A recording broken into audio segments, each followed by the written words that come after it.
Ibu Arman, buka pintunya. Aku datang untuk makan siang bersama kalian. Suara Ayu menembus kayu pintu bahkan sebelum aku sempat menarik napas. Putraku, Arman, seketika pucat. Aku melihatnya dari lorong. Tangannya gemetar saat memegang cangkir kopi yang baru saja kuseduh untuknya. Dia tahu. Dia tahu apa yang akan dilihat oleh istrinya. Memar di wajahku masih ada, ungu tua bercampur dengan kuning sakit, tepat di bawah mata kiriku. 3 hari sebelumnya aku jatuh di kamar mandi ketika mencoba meraih handuk di rak atas. Rak yang selalu dikatakan almarhum suamiku, Budi, terlalu tinggi untukku, tetapi tidak pernah diturunkannya. Budi sudah meninggal 2 tahun lalu dan rak itu masih di tempat yang sama, seolah mengejek perawakanku setiap pagi. Aku tidak punya waktu untuk menutupinya dengan riasan. Aku tidak punya waktu untuk mengarang cerita yang meyakinkan. Arman bangkit dari kursinya seolah tanah sedang terbelah di bawah kakinya dan berjalan menuju pintu dengan langkah yang menyeret rasa bersalah. Aku tetap berdiri terpaku di tengah ruang tamu, masih mengenakan celemek, berbau bawang dan tomat dari gula yang kusiapkan hanya untuknya, hanya untuk putraku, karena Ayu tidak pernah memberitahu kalau dia akan datang. Pintu terbuka. Ayu masuk dengan kepercayaan diri yang dimiliki orang-orang yang tidak pernah harus meminta izin untuk apapun. Sepatu hak tinggi yang bunyinya seperti vonis hukuman di lantai kayu, tas bermerek tergantung di lengan, parfum mahal yang memenuhi ruangan dan mendorong aroma masakanku ke sudut-sudut rumah. Rambutnya disanggul dengan sempurna, bibir merah, kuku yang bersih tanpa celah. Aku, dengan celemek bernoda dan rambut abu-abuku yang diikat dengan karet usang, merasa seperti bayangan di rumahku sendiri. Mata Ayu langsung menemukanku. Tatapannya terpaku pada memar itu, seperti elang yang mendeteksi gerakan di rerumputan. Arman mencoba mengatakan sesuatu. Mulutnya terbuka dan tertutup seperti ikan kehabisan air, tetapi tidak ada suara yang keluar.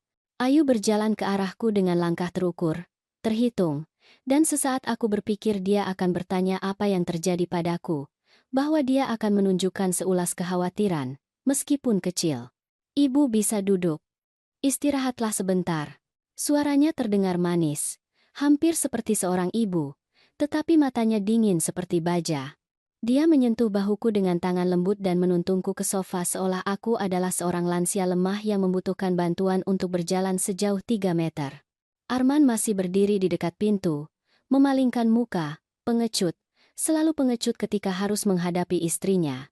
Aku duduk karena kakiku sudah tidak kuat menopangku, bukan karena kelelahan fisik, melainkan karena kelelahan jiwa yang datang dari tahun-tahun diperlakukan seolah-olah aku adalah masalah yang harus diselesaikan seseorang. Ayu meletakkan tasnya di kursi tunggal, kursi yang dulunya milik Budi, tempat dia duduk setiap malam membaca koran dengan kacamata setengah lingkaran bertengger di ujung hidungnya. Dia memasukkan tangannya ke dalam tas besarnya, tas tempat dia selalu membawa barang-barang yang tidak ku mengerti gunanya, krim yang sangat mahal, buku agenda kulit, pulpen yang harganya lebih mahal dari belanjaanku sebulan. Aku mengamatinya dengan campuran rasa ingin tahu dan ketakutan yang kamu rasakan ketika tahu sesuatu yang buruk akan datang, tetapi kamu tidak bisa memalingkan pandangan. Dia mengeluarkan amplop manila terlipat. Lalu satu lagi, kemudian map transparan dengan dokumen di dalamnya. Dia meletakkannya di atas meja kopi dengan hati-hati, seolah-olah itu adalah kartu dalam permainan di mana dia sudah tahu semua tangan.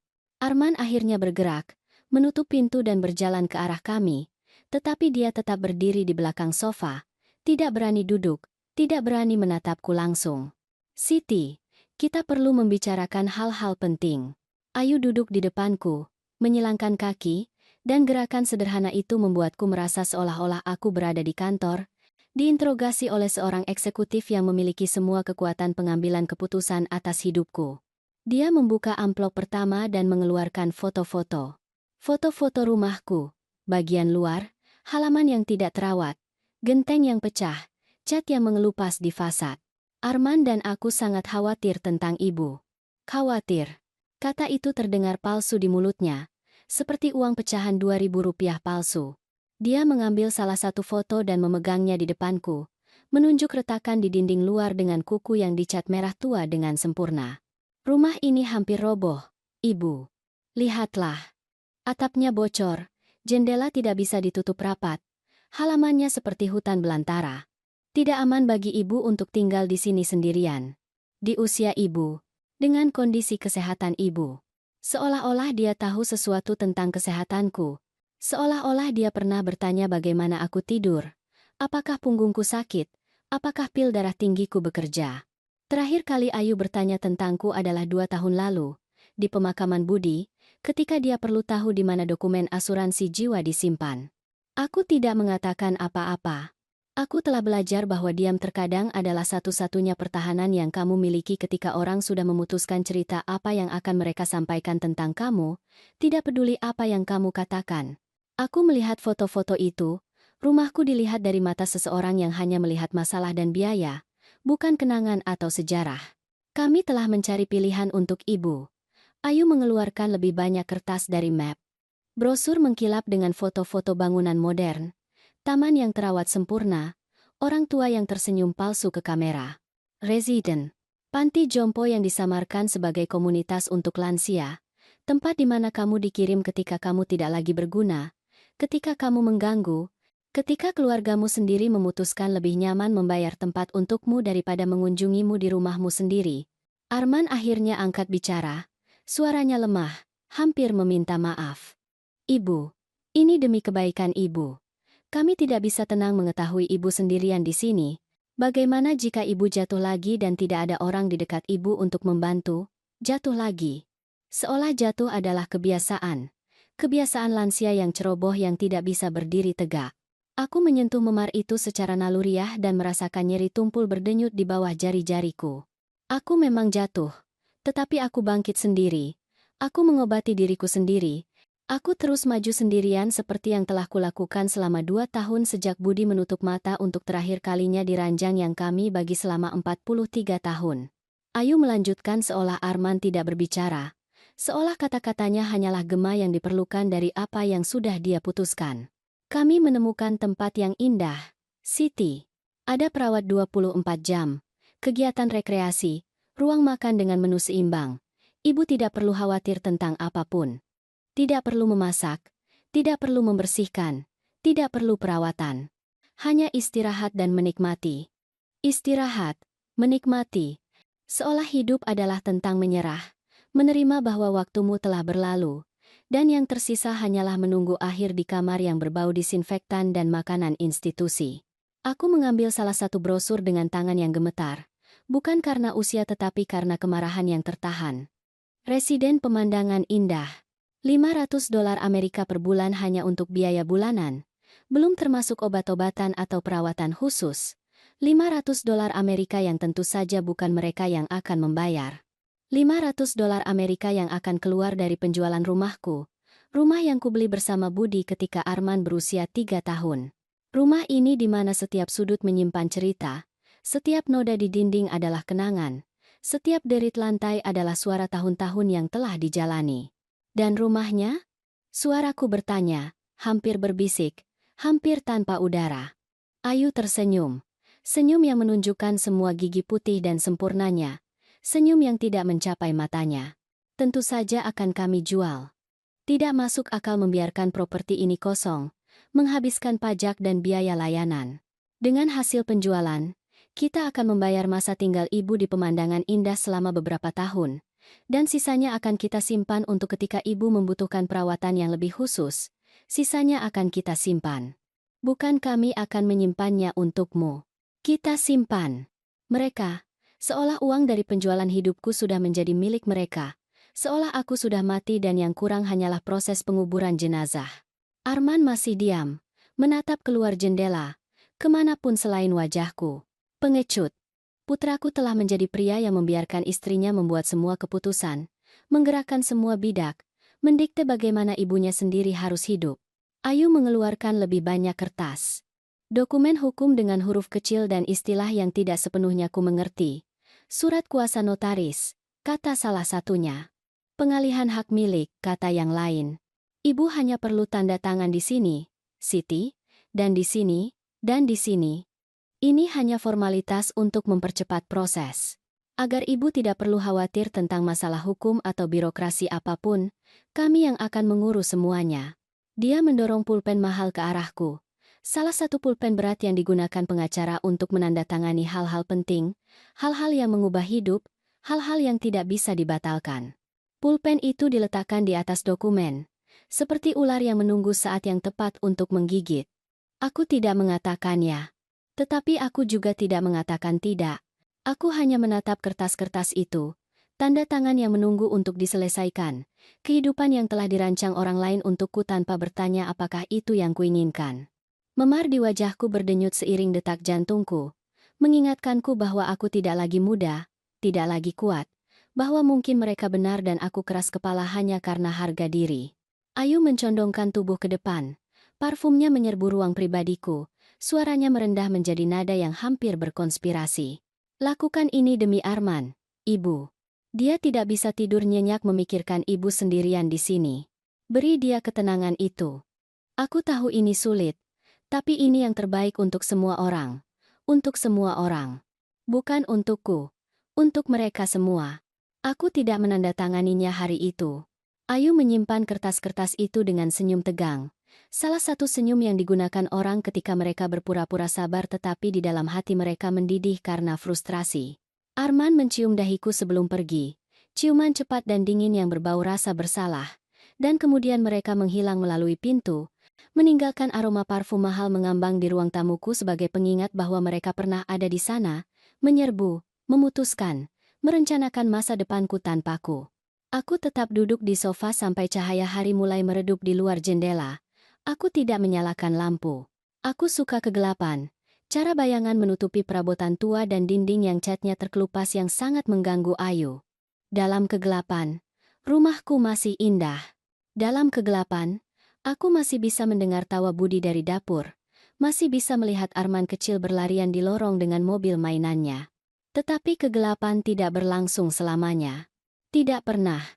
Minggu-minggu berikutnya terasa seperti tinggal di rumah yang bukan lagi milikku, meskipun namaku masih tercantum di surat-surat kepemilikan. Ayu mulai datang lebih sering, selalu dengan alasan yang berbeda. Kadang dia membawa makanan karena melihatku terlalu kurus. Kadang dia datang untuk memeriksa kebocoran atap. Kadang dia hanya lewat dan memutuskan untuk menyapa. Kebohongan manis yang dibungkus dengan kekhawatiran palsu. Setiap kali dia datang, dia membawa sesuatu. Bukan hadiah, melainkan perubahan. Suatu hari dia datang bersama seorang pria yang memperkenalkan diri sebagai kontraktor dan mulai mengukur kamar tanpa izin dariku. Hari lain dia membawa seorang wanita dari agen properti yang berjalan di sekitar rumahku dengan tablet di tangan, mengambil foto setiap sudut, menilai hidupku dalam meter persegi dan nilai pasar. Siti, kami hanya menyiapkan lahan. Ketika ibu memutuskan untuk pindah, semuanya akan siap. Ketika ibu memutuskan, seolah-olah itu keputusanku, seolah-olah aku punya pilihan. Arman datang bersamanya, tetapi dia berbicara semakin sedikit. Dia telah menjadi aksesori diam istrinya, seorang pria yang bergetar ketika istrinya berbicara, yang memalingkan muka ketika aku mencarinya dengan mata memohon bantuan. Memohon dia untuk mengingat siapa aku sebelum aku hanya menjadi masalah yang harus diselesaikan. Suatu sore, Ayu datang dengan kardus. Kardus lipat yang ditinggalkannya di lorong di samping pintu kamarku, agar ibu bisa mulai menyimpan apa yang ingin ibu bawa ke pemandangan indah, ibu. Di sana ruangnya terbatas, jadi ibu harus memilih yang penting saja, yang penting saja.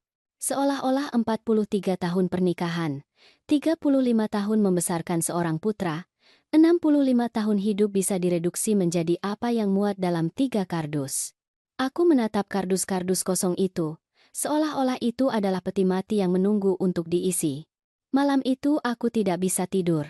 Aku bangun pukul 3:00 malam dan berjalan di sekitar rumah, menyentuh dinding, kusen pintu, pegangan dapur yang telah diperbaiki Budi berkali-kali sehingga aku tahu setiap deritnya. Aku membuka lemari pakaian di kamar kami dan menyembunyikan wajahku di antara pakaian Budi yang masih tergantung di sana, mencari aromanya. Tetapi setelah 2 tahun yang tersisa hanyalah aroma naftalen dan waktu yang telah berlalu. Kardus-kardus itu masih ada di lorong ketika fajar menyingsing. Aku menghindarinya selama 3 hari sampai Ayu kembali dan bertanya dengan manis yang beracun yang telah disempurnakannya. Sudah mulai berkemas, Siti? Direktur pemandangan indah meneleponku kemarin. Mereka punya kamar yang tersedia dengan pemandangan taman. Itu sempurna untuk ibu. tetapi mereka tidak bisa menyimpannya terlalu lama. Ada daftar tunggu. Daftar tunggu. Seolah itu adalah suatu kehormatan, kesempatan yang tidak boleh kulewatkan. Seolah-olah lansia lain berebut hak untuk meninggalkan rumah, hidup, kenangan mereka, untuk pergi dan mati di kamar kecil dengan pemandangan taman yang tidak akan pernah menjadi milik mereka. Aku mulai memperhatikan hal-hal lain. Invasi-invasi kecil yang mungkin sebelumnya kulewatkan atau kubenarkan sebagai kekhawatiran keluarga. Ayu telah mengganti kunci pintu utama tanpa memberitahuku. Suatu hari aku pulang dari pasar dan kunciku tidak bisa masuk. Aku harus menekan bel rumahku sendiri dan menunggu Arman, yang berada di dalam sedang memasang sesuatu di kamar tamu, datang untuk membukakannya. Ini demi keamanan, Ibu. Kunci ini lebih modern, lebih sulit untuk dibobol. Dia memberiku salinan kunci baru, tetapi ketika aku memeriksanya malam itu aku menemukan bahwa mereka telah membuat 3 salinan. Satu untukku, satu untuk Arman, satu untuk Ayu. Rumahku kini memiliki 3 pemilik, meskipun hanya satu yang membayar pajak. Barang-barang mulai menghilang. Pertama adalah vas porselen yang dihadiahkan Budi pada ulang tahun pernikahan kami yang ke-20. Sudah ada di rak sejak bertahun-tahun dan suatu hari tiba-tiba saja tidak ada. Ketika aku bertanya, Ayu berkata bahwa vas itu pecah saat dia membersihkan dan dia telah membuang pecahannya agar aku tidak terluka. Aku minta maaf, Ibu. Vas itu sangat rapuh. Lagi pula, di pemandangan indah Ibu tidak akan bisa memiliki barang-barang seperti itu. Lebih baik mengurangi beban sejak sekarang. Kemudian foto-foto pernikahanku dengan Budi yang ada di bingkai perak di atas bufet ruang makan menghilang. Ayu berkata bahwa dia telah membawanya untuk dibingkai ulang karena terlihat tua dan usang. Dia tidak pernah mengembalikannya. Ketika aku bersikeras, dia menunjukkan kepadaku foto-foto yang didigitalkan di ponselnya dan berkata bahwa lebih baik seperti itu, lebih modern, bahwa gambar fisik memakan tempat dan mengumpulkan debu. Perhiasan ibuku, yang kusimpan di kotak kayu di laci paling bawah meja riasku, menjadi medan pertempuran lain. Ayu menemukannya suatu sore ketika aku berada di kamar mandi. Ketika aku keluar, dia sedang duduk di tempat tidurku dengan kotak terbuka, menyentuh setiap bagian dengan jari-jarinya yang kukunya sempurna. Ini bernilai uang, Siti. Ibu harus menyimpannya di brankas bank. Di sini tidak aman. Siapapun bisa masuk dan mencuri dari ibu. Aku mencoba mengambil kotak itu darinya, tetapi dia menepisnya dengan gerakan lembut, hampir seperti seorang ibu. Biarkan aku membawanya. Aku akan menyimpannya di brankasku sampai ibu menetap di pemandangan indah. Di sana ibu tidak akan bisa menyimpan perhiasan. Perhiasan itu bisa hilang atau seseorang bisa mengambilnya dari ibu. Ibu tahu bagaimana tempat-tempat seperti itu. Kamu tidak tahu bagaimana tempat-tempat seperti itu. Aku ingin berteriak. Tidak ada dari kita yang tahu, karena aku tidak pernah berada di sana dan kamu tidak akan pernah harus berada di sana. Tetapi aku tidak berteriak. Aku hanya melihat bagaimana dia membawa kotak kayu dengan sedikit barang berharga yang tersisa dariku dari ibuku, satu-satunya hal nyata yang menghubungkanku dengan wanita yang membesarkanku, yang mengajariku memasak, yang memegang tanganku ketika Arman lahir. Uang menjadi masalah lain. Aku menerima pensiun kecil setiap bulan, kira-kira Rp3.750.000 yang hampir tidak cukup untuk makanan dan layanan, tetapi itu adalah milikku. Itu adalah kemerdekaanku. Ayu menyarankan akan lebih mudah jika uang itu disetorkan langsung ke rekening yang akan dia kelola. Jadi ibu tidak perlu pergi ke bank, Siti. Di usia ibu, berjalan ke sana berbahaya. Aku yang akan mengurus pembayaran kebutuhan ibu dan memberimu uang tunai ketika ibu butuh. Ketika aku butuh, bukan ketika aku mau. Ketika dia memutuskan bahwa aku butuh. Arman setuju, tentu saja. Arman selalu setuju dengan apapun yang dikatakan istrinya. Aku menandatangani kertas-kertas bank karena Ayu menjelaskan kepadaku dengan kesabaran tak terbatas bahwa itu adalah hal yang paling logis, paling praktis, bahwa dia membantuku dengan mengambil tanggung jawab itu dariku. Bulan pertama aku menerima Rp500.000 tunai. Untuk biaya pribadi ibu, kata Ayu. Sisanya kugunakan untuk membayar listrik dan air. Aku tidak bertanya apa yang terjadi dengan Rp2.500.000 lainnya. Aku takut dengan jawabannya. Makanan juga berubah. Ayu mulai berbelanja untukku, membawa tas berisi produk yang tidak kuminta, merek mahal yang dia sukai, Makanan organik yang harganya 2 kali lipat dan rasanya seperti kardus. Ketika aku mengatakan kepadanya bahwa aku lebih suka pergi sendiri ke pasar di sudut tempat aku mengenal para penjual sejak 20 tahun lalu, dia menatapku seperti menatap anak yang keras kepala. Pasar itu kotor, Siti. Makanan di sana tidak memiliki kontrol kualitas. Ibu mau sakit, biar aku yang urus. Jangan khawatir, jangan khawatir. 3 kata itu menjadi moto hidup baruku. Jangan khawatir tentang uang, jangan khawatir tentang makanan. Jangan khawatir tentang keputusan. Jangan khawatir tentang apapun karena kamu tidak lagi mampu mengkhawatirkan dirimu sendiri. Suatu sore aku menemukan Ayu di kamar yang dulunya milik Arman ketika dia masih kecil. Kamar yang kupertahankan persis seperti saat dia meninggalkannya ketika kuliah, dengan poster-poster di dinding dan piala sepak bolanya di rak. Dia membuang barang-barang ke kantong sampah hitam, gerakan cepat dan efisien, tanpa sentimen. Ini semua barang rongsokan, Siti. Arman tidak akan menginginkan semua ini. Lebih baik dibuang sekarang. Aku mencoba menghentikannya tetapi dia terus, tanpa ampun, mengosongkan laci, mencabut poster, menghapus masa kecil putraku seolah itu adalah kesalahan yang harus diperbaiki. Ketika dia selesai, kamar itu hanyalah ruang kosong dengan dinding telanjang dan debu melayang di sinar matahari yang masuk dari jendela. Kita bisa menyewakan kamar ini, katanya sambil mengikat kantong. Rp3.750.000 per bulan. Mudah. Ini bisa membantu biaya rumah sampai kita menjualnya. Sampai kita menjualnya. Itu bukan lagi jika kita menjualnya. Itu adalah sampai, kapan? Segera. Masa depan sudah diputuskan dan aku hanyalah hambatan yang menunda hal yang tak terhindarkan. Arman jarang datang. Ketika dia datang, dia hanya sebentar. Selalu terburu-buru. Selalu dengan alasan. Pekerjaan, rapat, komitmen. Dia berhenti makan masakanku, mengatakan dia menjaga pola makannya atas rekomendasi dokter. Dia berhenti minum kopi di sore hari seperti yang kami lakukan sebelumnya, ketika kami masih bisa berbicara tanpa Ayu hadir mendikte percakapan. Aku menyadari bahwa aku kehilangan putraku dengan cara yang sama seperti aku kehilangan rumahku. Sedikit demi sedikit, bagian demi bagian, percakapan demi percakapan, sampai yang tersisa hanyalah cangkang dari sesuatu yang pernah nyata. Hari aku menemukan Ayu memeriksa dokumen Budi di ruang kerjanya, adalah hari di mana sesuatu di dalam diriku hancur dengan cara yang tidak bisa diperbaiki lagi. Saat itu pukul 10 pagi dan dia tidak memberitahu bahwa dia akan datang. Aku berada di halaman depan mencoba menyelamatkan mawar yang ditanam Budi bertahun-tahun lalu. Mawar yang kini tumbuh liar dan tidak rapi karena tanganku sudah tidak memiliki kekuatan untuk memangkasnya dengan benar. Aku masuk melalui pintu dapur untuk mengambil air dan mendengar suara di ruang kerja. Ruangan itu yang dulunya merupakan tempat perlindungan Budi, tempat dia menghabiskan sore membaca dan mengatur barang-barangnya. Ruangan yang kupertahankan tertutup sejak kematiannya karena membuka pintu itu seperti membuka luka yang tidak pernah sembuh. Pintu terbuka lebar. Ayu duduk di meja Budi, dengan laci terbuka di sekelilingnya, kertas-kertas berserakan di permukaan kayu. Dokumen-dokumen lama menumpuk di lantai. Dia mengenakan sarung tangan katun putih, seolah-olah dia sedang menangani artefak museum. Dan dia memiliki ekspresi konsentrasi penuh saat dia memeriksa setiap kertas, setiap foto, setiap tanda terima yang menguning. Dia tidak mendengarku masuk. Dia terlalu fokus pada apa yang dia lakukan.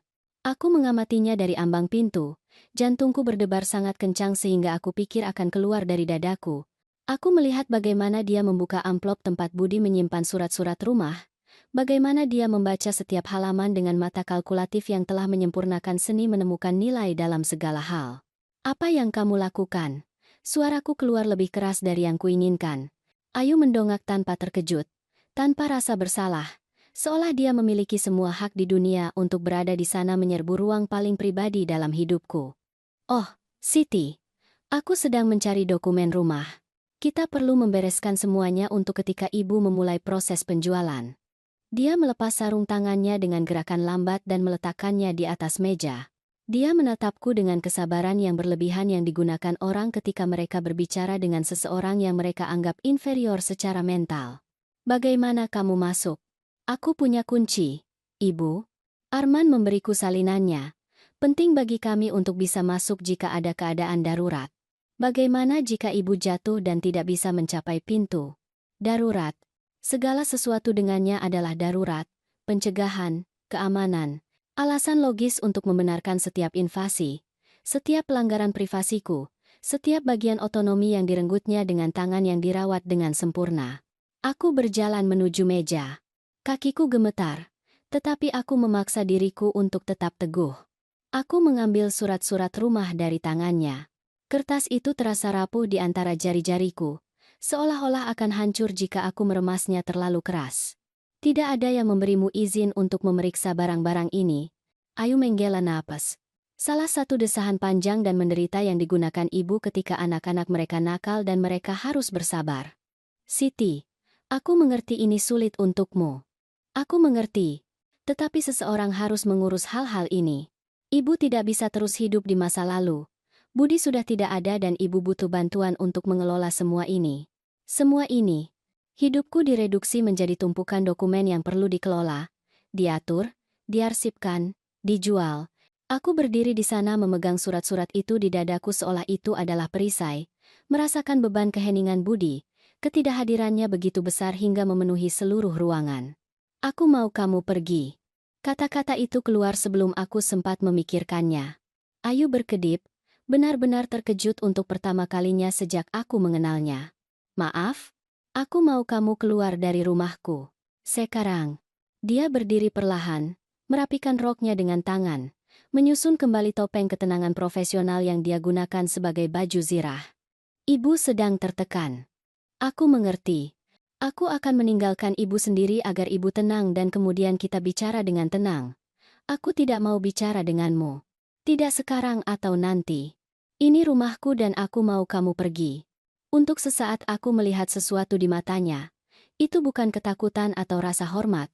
Itu perhitungan. Aku melihat dia mengukur situasi, menilai seberapa jauh dia bisa mendorong sebelum aku benar-benar hancur. Dia memutuskan untuk mundur. Tetapi hanya karena itu adalah langkah strategis yang benar, bukan karena permintaanku memiliki nilai nyata baginya. Baiklah, Siti. Aku pergi, tetapi dokumen-dokumen ini akan tetap di sini dalam keadaan rapi, dan aku akan menelepon Arman agar dia datang untuk bicara dengan ibu. Aku rasa ibu butuh bantuan profesional. Bantuan profesional. Kode untuk mengatakan aku gila, bahwa aku pikun, bahwa reaksiku bukanlah reaksi seorang wanita yang membela ruangnya, melainkan seorang lansia yang kehilangan akal sehatnya. Dia pergi meninggalkan meja berantakan. Kertas di mana-mana. Laci terbuka seperti mulut yang lapar. Aku berdiri di sana sampai aku mendengar mobilnya menyala dan menjauh di jalan. Hanya setelah itu aku membiarkan diriku menangis. Aku menangis seperti yang tidak kulakukan sejak pemakaman Budi. Aku menangis untuk rumah yang aku akan kehilangan. Untuk putra yang telah menjadi orang asing, untuk kehidupan yang pernah kumiliki dan yang kini terlepas dari jari-jariku seperti pasir. Aku menangis sambil duduk di kursi Budi, dikelilingi oleh dokumen kehidupan kami bersama, merasakan ketidakhadirannya seperti lubang hitam yang menelan semua yang pernah aku jalani. Arman tiba 2 jam kemudian. Dia masuk tanpa mengetuk, menggunakan kuncinya, meneriakkan namaku dengan suara khawatir yang terdengar lebih seperti gangguan daripada kasih sayang yang tulus. Ibu, apa yang terjadi? Ayu meneleponku sambil menangis mengatakan ibu mengusirnya dari rumah. Ayu menangis. Gambar itu begitu palsu sehingga membuatku tertawa, tetapi Arman membelinya sepenuhnya, termasuk bunganya. Dia berada di pihak Ayu, selalu berada di pihak Ayu. Dia memeriksa dokumen ayahmu tanpa izinku. Ibu. Dia membantu. Seseorang harus mengatur semua kekacauan ini. Lihat tempat ini. Dia menunjuk ruang kerja dengan gerakan jijik yang besar, seolah kehidupan ayahnya yang berserakan dalam kertas-kertas tua adalah sampah yang harus dibuang. Ini perlu dibersihkan. Ini perlu diatur. Ibu tidak bisa melakukannya sendirian. Aku tidak meminta bantuan, tapi ibu butuh. Ibu tidak melihatnya. Rumah ini hampir roboh. Ibu hampir tidak bisa menjaga diri sendiri. Ibu terus berpegangan pada hal-hal yang tidak lagi penting. Penting bagiku. Arman mengusap rambutnya. Frustrasi, lelah, muak. Aku melihatnya dan mengerti bahwa dia bukan lagi anakku. Dia adalah pria berusia 40 tahun yang melihat ibunya sebagai beban. Masalah yang harus diselesaikan. Hambatan antara dia dan kehidupan damai yang telah dirancang Ayu untuk mereka berdua. Ibu, Ayu dan aku sudah bicara. Kami pikir akan lebih baik jika ibu segera pergi ke pemandangan indah. Sangat segera. Itu tidak bisa dinegosiasikan. Tidak bisa dinegosiasikan. Seolah-olah pernah bisa dinegosiasikan. Seolah-olah pendapatku pernah penting dalam proses ini. Ini rumahku, Arman. Dan itu adalah rumah yang tidak bisa ibu pelihara. Pajak sudah terlambat 3 bulan. Ibu tahu itu? Ayu membayarnya dengan uangnya sendiri karena ibu bahkan tidak menyadari ibu belum membayar. Bohong. Pajak sudah kubayar. Aku sendiri yang pergi ke bank 2 bulan lalu dan melakukan pembayaran. Aku menyimpan tanda terimanya di kamarku. Di kotak tempat aku menyimpan semua dokumen penting. Tetapi wajah Arman menunjukkan keyakinan mutlak. Dia percaya apa yang dia katakan. Ayu telah menunjukkan kepadanya sesuatu, beberapa kertas palsu, beberapa akun yang dimanipulasi, dan dia percaya tanpa mempertanyakannya. Aku punya tanda terimanya. Ayu bilang tanda terima itu sudah lama. Ibu bingung dengan tanggal. Ibu, ini persis yang kami bicarakan. Ibu tidak bisa lagi mengurus hal-hal ini sendirian. Aku tidak bingung. Lihat wajah ibu. Lihat wajah ibu di cermin. Ibu memar setiap 2 minggu. Ibu jatuh terus-menerus. Beberapa hari yang lalu tetangga menemukan ibu di halaman dalam keadaan bingung. Lihat, ibu tidak bisa terus begini. Tetangga, Bapak Dimas, yang tinggal 3 rumah di bawah dan yang memang menemukanku di halaman suatu sore ketika aku pusing karena panas. Itu hanya sesaat, 5 menit kelemahan, dan sekarang itu menjadi bukti ketidakmampuan mentalku. Aku diam karena aku mengerti sesuatu yang mengerikan dan pasti. Tidak peduli apa yang kukatakan. Tidak peduli seberapa keras aku membela diri. Arman sudah membuat keputusannya. Ayu sudah menang. Aku adalah orang gila, orang pikun, lansia yang tidak bisa menjaga diri sendiri dan yang perlu diselamatkan dari dirinya sendiri.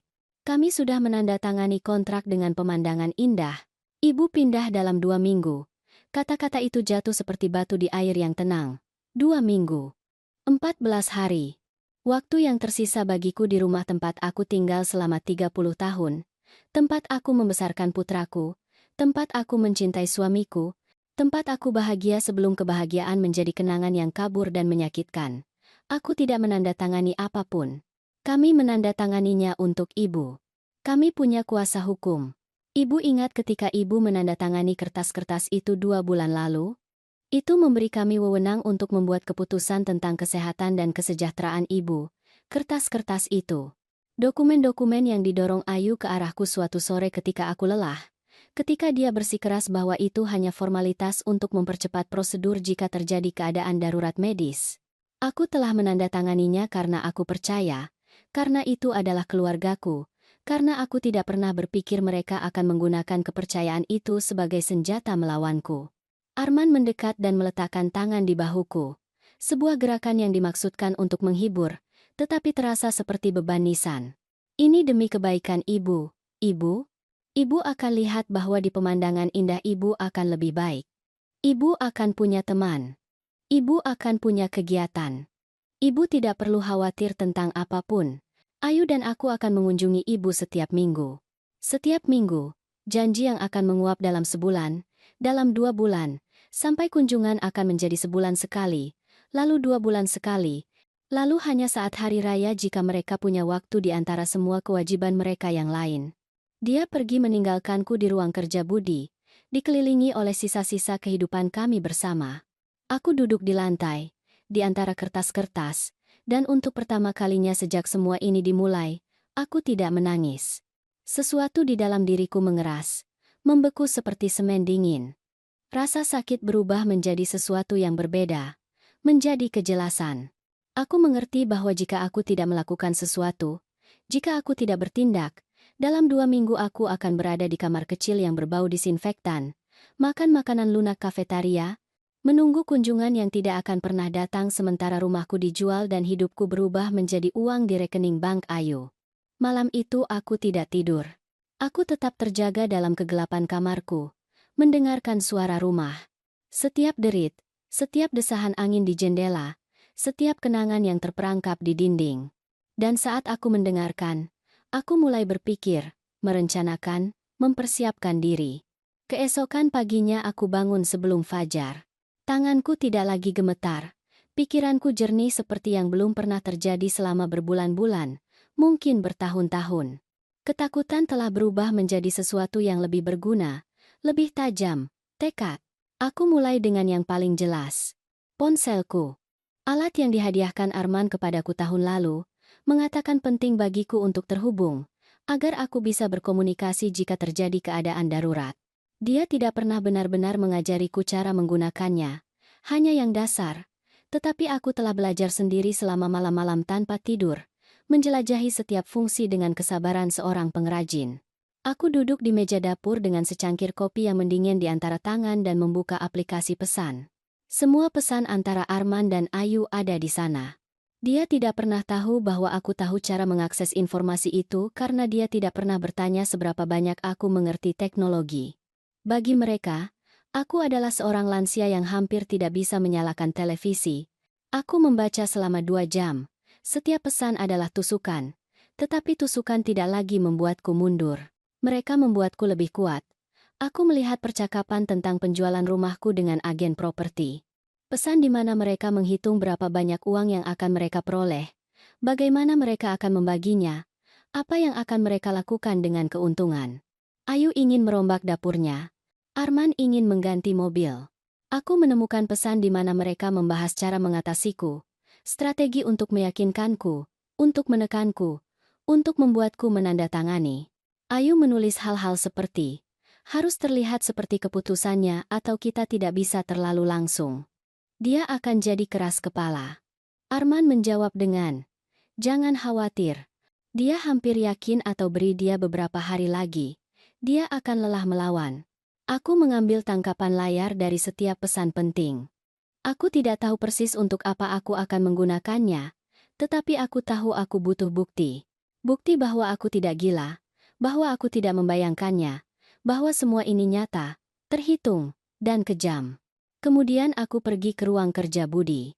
Kertas-kertas itu masih berserakan di tempat Ayu meninggalkannya, tetapi sekarang aku melihatnya dengan mata yang berbeda.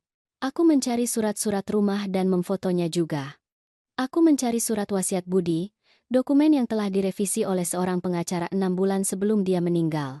Aku membacanya sepenuhnya untuk pertama kalinya. Budi telah meninggalkanku segalanya. Rumah, rekening bank, semuanya atas namaku. Tidak ada klausul yang memberikan hak kepada Arman atas properti itu selama aku masih hidup. Ayu tahu itu, itulah sebabnya dia membutuhkanku untuk menandatangani. Itulah sebabnya dia membutuhkan kuasa hukum. Itulah sebabnya dia perlu meyakinkanku bahwa menjual adalah ideku. Aku memotret surat wasiat itu. Aku memotret tanda terima pembayaran pajak, yang katanya belum kubayar. Semuanya ada di sana, diatur secara kronologis, termasuk pembayaran 2 bulan lalu. Ayu telah berbohong. Arman telah mempercayai kebohongan itu tanpa memverifikasi. Aku menyimpan semua dokumen penting dalam tas kain yang kusembunyikan di bagian bawah lemariku, di belakang kotak sepatu tua yang tidak akan diperiksa siapapun. Aku meninggalkan salinan di tempatnya, tetapi yang asli sekarang aman. Kemudian aku melakukan sesuatu yang tidak pernah kupikir akan kulakukan. Aku pergi ke toko perangkat keras di sudut, tempat Bapak Dimas mengenalku sejak 20 tahun lalu. Aku memintanya untuk mengganti kunci pintu kamarku. Aku tidak memberinya penjelasan, dan dia tidak bertanya, hanya mengangguk dengan pemahaman diam-diam dari orang-orang yang telah hidup cukup lama untuk tahu bahwa ada hal-hal yang tidak memerlukan kata-kata. Sementara Bapak Dimas bekerja di pintu, aku membereskan kamarku. Aku membawa semua barang berharga yang tersisa di rumah. Foto-foto yang tidak dibawa Ayu, dokumen-dokumen, satu-satunya perhiasan yang tersisa dariku dari ibuku, gelang emas yang tersembunyi di kotak kue kering kosong di dapur. 2 hari kemudian, Ayu mengetuk pintuku pukul 9 pagi. Dia masuk dengan kuncinya tetapi berhenti di lorong ketika melihat bahwa pintu kamarku memiliki kunci baru. Apa ini, Siti? Suaranya kehilangan semua kepura-puraan manis. Itu dingin, langsung, jengkel. Keamanan. Seperti yang kamu katakan, penting untuk merasa aman di rumah sendiri. Ayu berjalan menuju pintuku dan mencoba memutar kenop. Terkunci. Dia menatapku dengan mata kalkulatif itu, mengevaluasi kembali situasi, mengevaluasi kembali kapasitas perlawananku. Aku harus masuk ke sana. Ada barang yang harus dikemas. Belum ada yang harus dikemas. Siti, jangan mulai. Kita sudah bicara. Dalam waktu kurang dari 2 minggu ibu pindah. Aku tetap diam, membalas tatapannya. Untuk pertama kalinya dalam beberapa bulan, aku tidak memalingkan mata terlebih dahulu. Dia berkedip dan dalam kedipan itu aku melihat sesuatu yang belum pernah kulihat sebelumnya. Ketidakpastian. Berikan padaku kunci pintu itu. Tidak. Kata itu keluar dengan tegas, tanpa gemetar, tanpa permintaan maaf. Ayu melangkah ke arahku dan sesaat aku berpikir dia akan kehilangan kendali, bahwa topeng kesopanan akan jatuh sepenuhnya. Tetapi dia menahan diri. Dia masih perlu menjaga penampilan. Aku akan menelepon Arman. Teleponlah.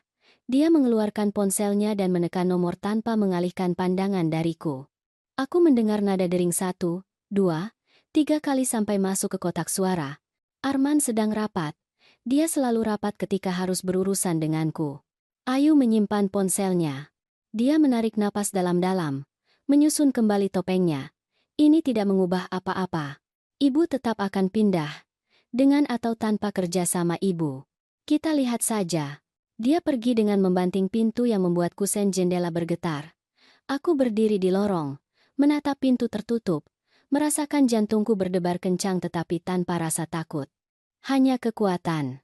Hanya keputusan. Hanya kepastian bahwa aku telah melewati batas dan tidak ada jalan untuk kembali.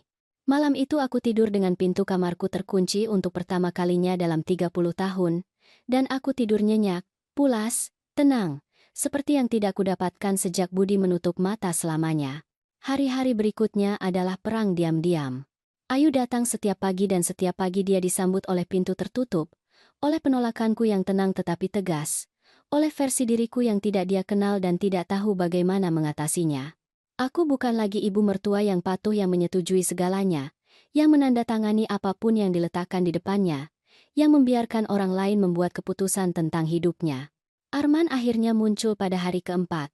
Dia datang di sore hari, setelah bekerja, dengan wajah lelah yang dimiliki pria yang lebih suka berada di mana saja kecuali di tempat mereka berada. Dia mengetuk pintu dengan buku-buku jarinya, lembut, hampir meminta maaf karena ada. Ibu, buka. Kita harus bicara. Aku membuka pintu tetapi tidak menyingkir untuk membiarkannya masuk.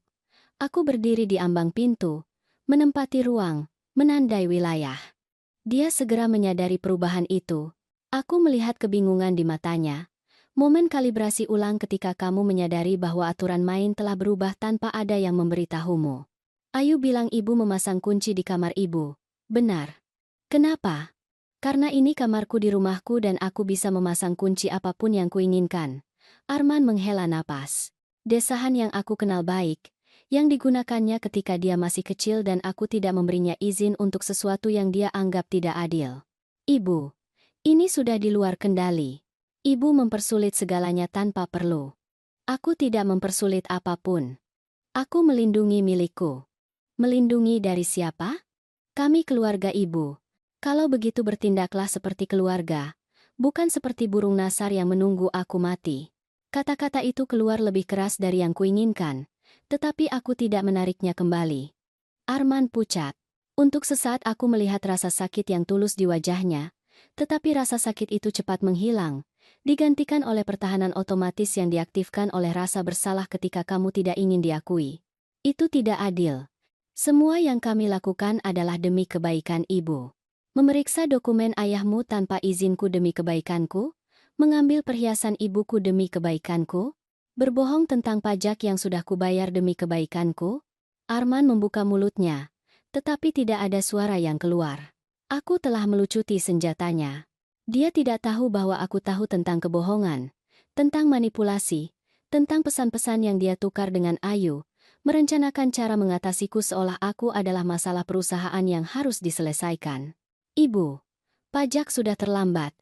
Ayu menunjukkan kepadaku laporan rekening, dan aku punya tanda terima pembayaran. Ada di kamarku, terkunci, tempat tidak ada yang bisa membuatnya menghilang dengan mudah. Itu tidak masuk akal. Mengapa kami melakukan hal seperti itu? Aku tidak tahu, Arman. Mengapa mereka melakukannya? Dia diam. Aku melihat pikirannya bekerja, mencoba menemukan penjelasan yang tidak membuatnya terlihat seperti pria yang membiarkan istrinya menyalahgunakan ibunya. Dia tidak menemukan apapun. Ibu tetap harus pindah ke pemandangan indah. Semuanya sudah diatur. Aku tidak akan pergi. Itu tidak bisa dinegosiasikan. Semua bisa dinegosiasikan ketika menyangkut hidupku. Ibu, tolong.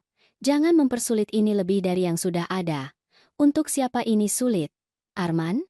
Untukmu atau untukku? Karena bagiku kehilangan rumah, otonomi, martabatku, itu sulit. Menandatangani dokumen di kantor dan mengumpulkan cek sepertinya tidak terlalu sulit. Aku melihatnya menciut dengan setiap kata.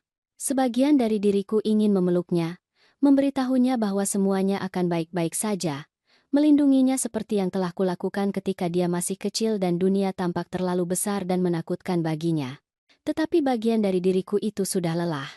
Aku telah melindungi dan memaafkan dan mengalah terlalu lama. Aku tidak akan pindah. Batalkan kontrak dengan pemandangan indah. Aku tidak bisa melakukan itu. Kami sudah membayar deposit. $500 Amerika yang tidak dapat dikembalikan. $500 Amerika yang keluar dari uang pensiunku. Pastinya, $500 Amerika dari uangku digunakan untuk membeli penjaraku. Kalau begitu rugilah deposit itu. Itu bukan masalahku. Arman mengusap wajahnya. Frustrasi, kalah. Untuk sesaat aku berpikir dia akan menyerah, bahwa dia akan menerima keputusanku, bahwa dia akhirnya akan melihatku sebagai sesuatu yang lebih dari sekadar hambatan. Tetapi kemudian dia mengeluarkan ponselnya dan menelepon. Dia menyalakan speaker. Ayu menjawab pada dering kedua. Suaranya keluar jernih dan terkontrol dari perangkat kecil itu. Ada apa? Dia sulit. Dia tidak mau bekerja sama. Dia berbicara tentangku seolah aku tidak ada di sana, seolah aku adalah objek rusak yang tidak berfungsi sebagaimana mestinya. Kami sudah tahu ini bisa terjadi. Kita lanjutkan dengan rencana B. Arman mengangguk meskipun Ayu tidak bisa melihatnya. Dia menutup telepon dan menatapku dengan sesuatu yang mungkin kasihan atau mungkin kelegaan karena orang lain yang akan membuat keputusan sulit. Ayu akan datang dengan seorang dokter besok. Mereka akan melakukan evaluasi kondisi mental ibu. Evaluasi. Kode untuk pernyataan ketidakmampuan. Kode untuk mengambil semua wewenang hukum atasku sendiri. Kode untuk secara resmi mengubahku menjadi seorang yang lemah yang membutuhkan wali untuk membuat keputusan untuknya. Aku tidak akan bicara dengan dokter manapun. Ibu tidak perlu. Dokter akan bicara dengan kami. Dia akan meninjau riwayat jatuh ibu, kebingungan ibu, perilaku tidak menentu ibu. Kami sudah punya dokumentasi yang cukup. Dokumentasi, jatuh yang dialami oleh siapapun yang berusia 65 tahun. Kebingungan yang seharusnya adalah kebohongan Ayu. Perilaku tidak menentu yang terdiri dari penolakanku untuk dilucuti dari rumahku. Itu bohong dan kamu tahu itu. Dokter yang akan memutuskan itu, bukan aku. Dia pergi tanpa pamit, meninggalkanku di pintu dengan beban dari apa yang baru saja terjadi menimpa pundakku seperti semen basah. Aku menutup pintu dan bersandar padanya, merasakan kakiku gemetar untuk pertama kalinya dalam beberapa hari. Aku mengerti bahwa aku telah meremehkan seberapa jauh mereka bersedia melangkah. Aku pikir menghadapi mereka dengan ketegasan akan cukup, bahwa melihatku kuat akan membuat mereka mundur. Tetapi aku tidak berhadapan dengan orang-orang yang masuk akal. Aku berhadapan dengan orang-orang yang telah menginvestasikan waktu, uang, dan usaha dalam sebuah rencana, dan mereka tidak akan membiarkan seorang lansia keras kepala merusak proyek mereka. Malam itu aku menelepon Bapak Dimas, tetanggaku.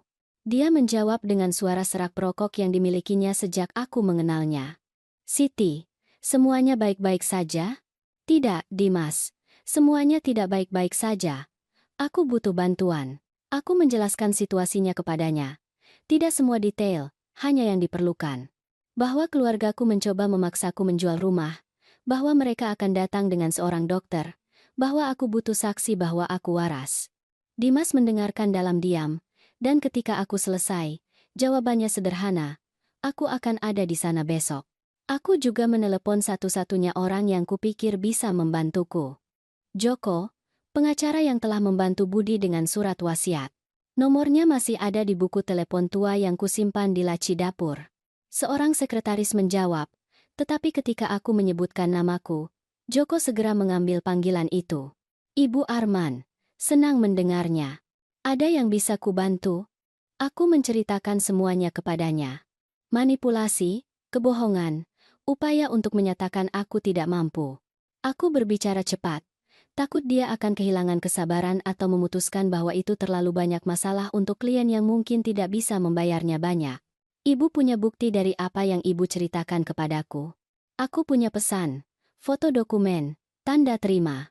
Bagus. Itu sangat bagus. Dengarkan aku, ibu. Jangan bicara dengan dokter itu besok. Jangan katakan apapun yang bisa digunakan untuk melawan ibu. Aku akan ada di sana juga. Mereka tidak bisa melakukan evaluasi tanpa persetujuan ibu dan tanpa perintah pengadilan. Bisa ibu lakukan itu? Bisakah ibu datang? Aku bisa dan aku akan melakukannya. Budi adalah temanku selain klienku. Aku tidak akan membiarkan mereka menyalahgunakan jandanya. Aku menutup telepon, merasakan sesuatu yang mirip dengan harapan untuk pertama kalinya dalam beberapa minggu. Aku tidak sendirian. Aku punya sekutu. Aku punya bukti. Kebenaran ada di sisiku. Keesokan paginya aku bangun pagi. Aku mengenakan pakaian terbaikku, yang kupakai untuk acara-acara penting. Aku menyisir rambutku dengan hati-hati. Aku memakai anting-anting mutiara yang dihadiahkan Budi. Aku merias wajah secukupnya untuk menutupi kelelahan, tetapi tidak terlalu banyak sehingga terlihat aku mencoba menyembunyikan sesuatu. Ketika Ayu tiba bersama Arman dan seorang pria berjas abu-abu yang pasti adalah dokter itu, aku sedang duduk di ruang tamu dengan Bapak Dimas di sisiku dan Joko berdiri di dekat jendela, meninjau dokumen di tas kerjanya.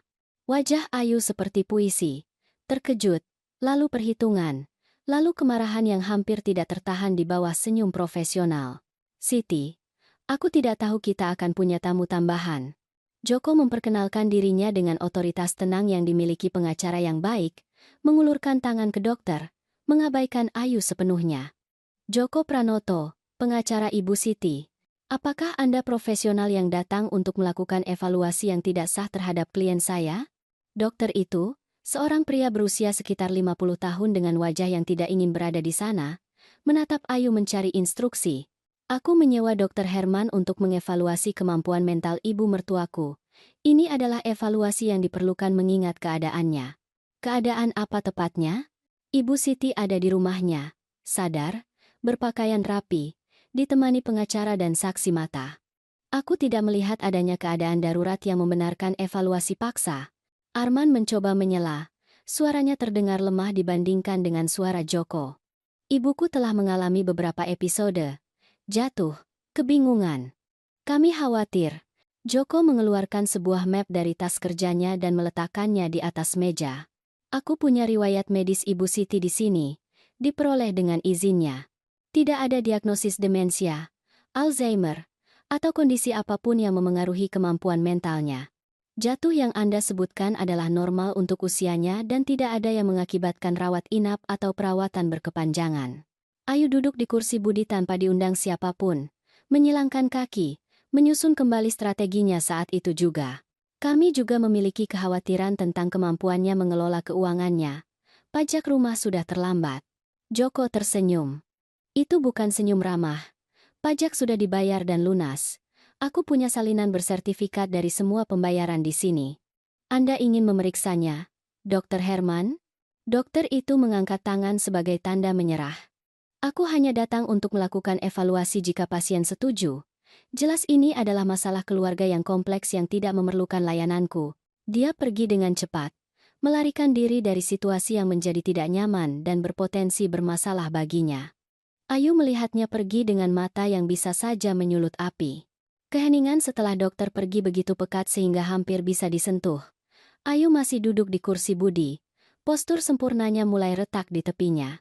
Arman berdiri di dekat pintu, seolah dia menghitung jarak terpendek untuk melarikan diri. Joko tetap di sisiku, tidak bergerak, menunggu. Ayu yang bicara pertama. Suaranya kehilangan semua kepura-puraan manis. Ini belum berakhir. Siti, kamu tahu ini belum berakhir. Kamu benar. Ini belum berakhir. Ini berakhir dengan kalian keluar dari rumahku dan keluar dari hidupku sampai kalian bisa memperlakukanku dengan rasa hormat yang pantas kudapatkan. Arman akhirnya menemukan suaranya, meskipun keluar dengan nada patah. Ibu, tolong. Kami keluarga. Keluarga tidak mencuri. Keluarga tidak berbohong. Keluarga tidak mencoba menyatakan ibunya tidak mampu untuk mengambil rumahnya. Ayu bangkit tiba-tiba. Kendali akhirnya putus. Mengambil rumahmu. Semua yang kami lakukan adalah mencoba membantumu. Kamu adalah lansia keras kepala yang tidak mengerti apa yang terbaik untuk dirinya sendiri. Disitulah, kebenaran akhirnya keluar tanpa filter, tanpa topeng. Joko melangkah maju, suaranya tajam seperti kaca. Nyonya, saya sarankan Anda mengukur kata-kata Anda. Setiap hal yang Anda katakan saat ini sedang disaksikan dan dapat digunakan secara hukum. Ayu menatapku dengan kebencian yang begitu murni sehingga sesaat aku berpikir dia akan memukulku. Tetapi dia mengendalikan diri, mengambil tasnya dan berjalan menuju pintu. Ayo, Arman. Arman tidak bergerak. Dia hanya berdiri di sana, menatapku dengan mata yang tidak lagi kukenal. Dia bukan lagi anak yang kubesarkan, yang tidur di pelukanku, yang kutemani menyembuhkan lutut tergores dan hati yang patah.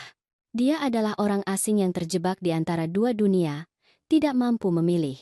Arman, aku bilang ayo. Suara Ayu adalah perintah, bukan permintaan. Dia mengikutinya seperti yang selalu dia lakukan, seperti anjing penurut yang lupa bahwa dia pernah bebas. Sebelum melewati pintu, Arman berbalik ke arahku untuk terakhir kalinya. Ini bukan yang kuinginkan, Ibu. Ibu harus percaya padaku. Kalau begitu kamu seharusnya menginginkan sesuatu yang berbeda. Mereka pergi. Suara pintu menutup bergema di seluruh rumah seperti tembakan terakhir. Bapak Dimas meletakkan tangan di bahuku, gerakan solidaritas yang sederhana. Joko mengumpulkan dokumennya dengan gerakan efisien. Ibu Siti, aku perlu ibu mengerti sesuatu. Ini mungkin akan menjadi lebih buruk sebelum menjadi lebih baik. Menantu ibu tampaknya bukan tipe orang yang mudah menerima kekalahan. Aku tahu, bagus. Kalau begitu bersiaplah. Aku sarankan ibu mengganti semua kunci rumah, bukan hanya yang di kamar ibu.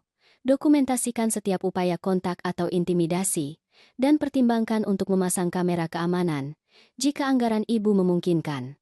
Aku tidak punya banyak uang, aku mengakui, merasakan malu untuk pertama kalinya sejak semua ini dimulai.